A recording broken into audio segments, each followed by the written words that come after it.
Alhamdulillah wa syukurillah wa ni'matillah wa la hawla wa la quwwata illa billahil aliyyil azim. Asyhadu an la ilaha illallah wa asyhadu anna muhammadar rasulullah. Allahumma sallim ala Muhammad wa ala ali sayyidina Muhammad. Hasbi rabbi jalallah wa fi qalbi ghairallah. Nur Muhammad sallallahu la ilaha illallah. Amma. Akal manusia adalah singgasana kemakmurannya. Hati manusia adalah singgasana kemuliaannya. Dan kemaluan manusia adalah singgasana kesuciannya. Ketiga bagian tubuh manusia ini menjadi sarana vital bagi kehidupan, sebagai tempat hadirnya sifat-sifat Tuhan untuk menikmati keelokan hasil karyanya. Dari waktu ke waktu, ilmu yang Allah turunkan terus berkembang, termasuk ilmu ketuhanan, yang mana dari setiap kajiannya tentu saja mengandung hikmah yang luar biasa. Tetapi tentu saja mempelajari ilmu ketuhanan ini tidak bisa disamakan dengan mempelajari ilmu-ilmu yang lain. Selain dibutuhkan kejernihan hati, seorang salik tidak akan bisa paham bila hanya mendengar, membaca, atau menyimak setiap kajian hanya sepintas saja tanpa mau mengulanginya, apalagi menganggap dirinya telah paham. Ini berarti tidak memahami makna yang sesungguhnya daripada kekosongan yang sekosong-kosongnya. Padahal setiap pengulangan akan melahirkan satu pemahaman yang baru, yang mana sebelumnya belum kita pahami. Misalnya tentang martabat 7 yang diajarkan Ibnu Fadilah. Beliau adalah seorang sufi dari India. Ajaran beliau ini dipengaruhi banyak oleh Ibnu Arabi yang diadopsi oleh para sufi di tanah Jawa. Salah satunya adalah Raden Ngabehi Ranggawarsito. Menurut ajaran martabat 7 beliau, Tuhan itu menampakkan dirinya dalam 7 tingkatan atau 7 martabat. Pertama, martabat ahadiyah. Kedua, martabat wahdah. Ketiga, martabat wahidiyah. Keempat, alam arwah. Kelima, alam misal. Keenam, alam ajsam. Dan yang ketujuh, alam insan kamil.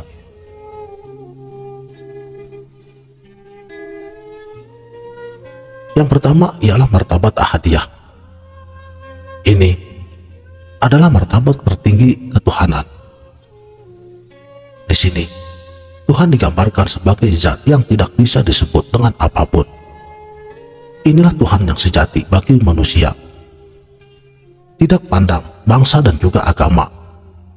Dalam Islam, sering juga disebut dengan keadaan kunhi zat atau zat semata-mata.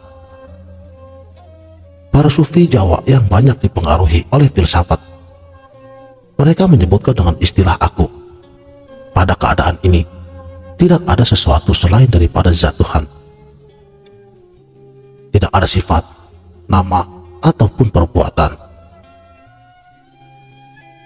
Ibnu Arabi pernah melontarkan gagasan kesatuan semua agama. Hal ini bisa diterima jika dipandang dalam keadaan ini, yakni keadaan aku semata. Kedua, martabat wahdah. Dalam martabat ahadiyah, Tuhan adalah zat suci yang berdiri dengan sendirinya. Tidak ada yang lain selain daripada dirinya. Dia rindu untuk dikenal, namun siapa yang akan mengenalnya? Karena tidak ada yang lain selain daripada dirinya. Kemudian, disinilah Tuhan berkehendak untuk menciptakan makhluk, agar dirinya itu dapat dikenali oleh makhluk tersebut. Inilah proses awal penciptaan. Tuhan hendak menciptakan makhluk, dan untuk menciptakan sesuatu, pastilah menggunakan bahan-bahannya. bahan tersebut diambil daripada dirinya sendiri. Logis, karena tidak ada bahan yang lain selain daripada dirinya. Tidak tersisa ruang sedikit pun untuk selain daripada dirinya. Maka otomatis Tuhan mengambil bahan daripada dirinya sendiri. Jadi sebenarnya penciptaan ini lebih bersifat maknawi. Dia tidak pernah membuat sesuatu yang baru, namun hanya menampakkan diri dengan penampakan yang lain, yaitu dengan diri rahasianya. Tuhan menurunkan kualitas dirinya dari zat mutlak yang teramat suci.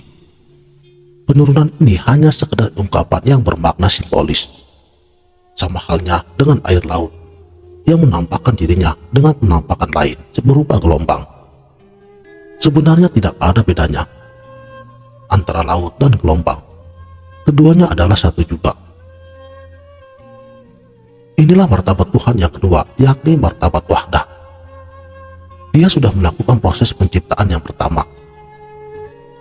Ciptaan pertamanya ini berupa Nur Muhammad atau cahaya Muhammad, yang sering juga disebut dengan Syajaratul Yakin atau pohon keyakinan. Ibnu Arabi, beliau menjabarkannya sebagai pohon kejadian. Cahaya ini memiliki nama agar mudah dikenali. Orang-orang Islam menyebutnya dengan sebutan Allah.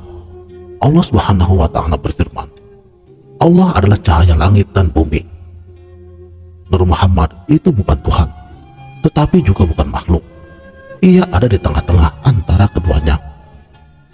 Namun, dalam martabat wahidiyah ini, Nur Muhammad lebih bersifat ketuhanan. Yang ketiga, martabat wahidiyah, penampakan atau tajalli Tuhan. Pada martabat ini, Nur Muhammad yang bersifat ketuhanan menurunkan dirinya menjadi Nur Muhammad yang bersifat kemakhlukan.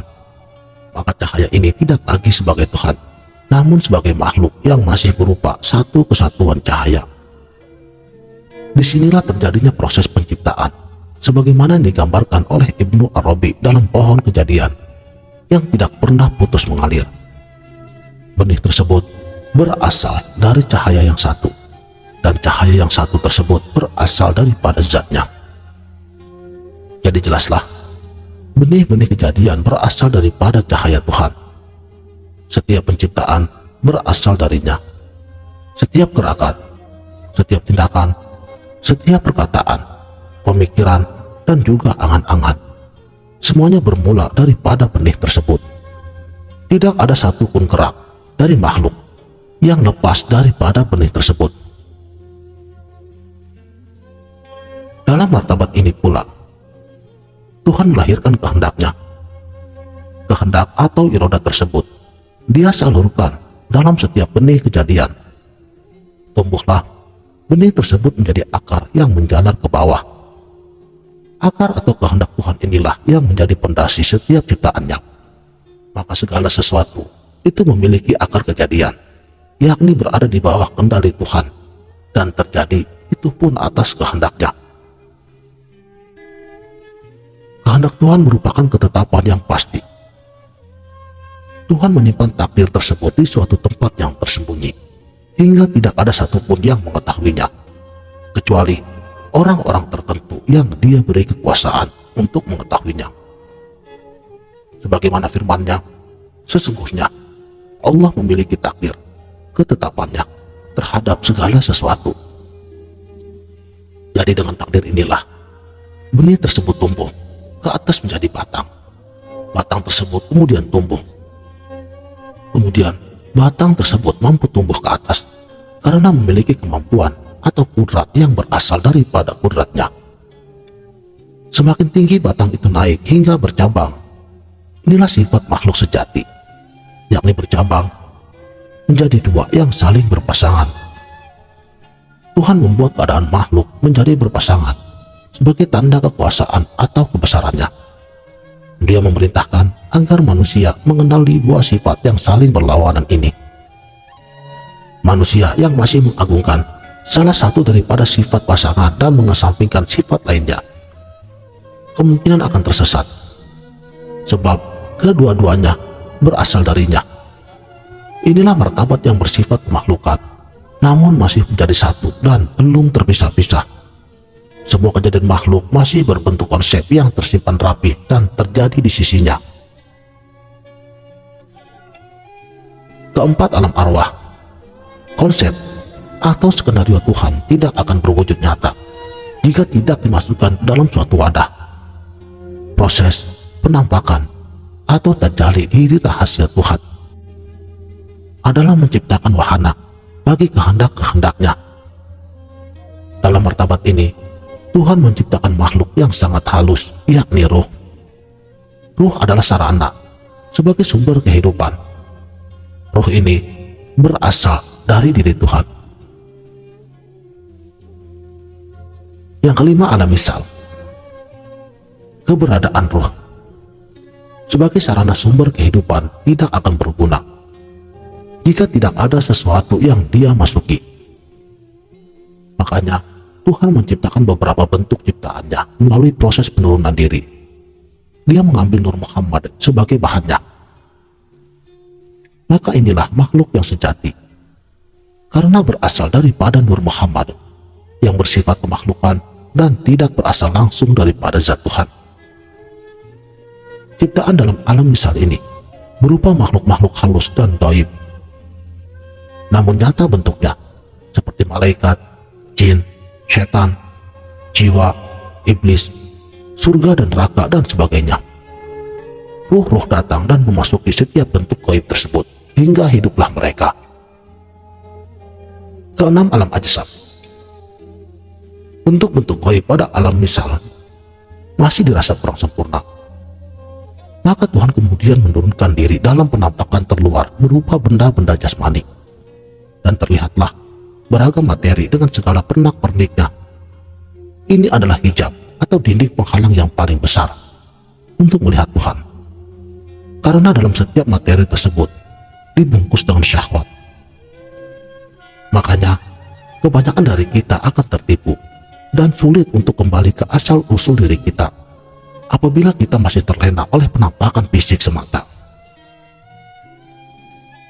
Dan yang terakhir, alam insan kamil.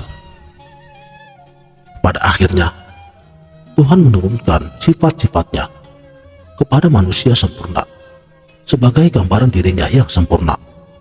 Melalui manusia yang sempurna inilah dia menikmati hasil ciptaannya.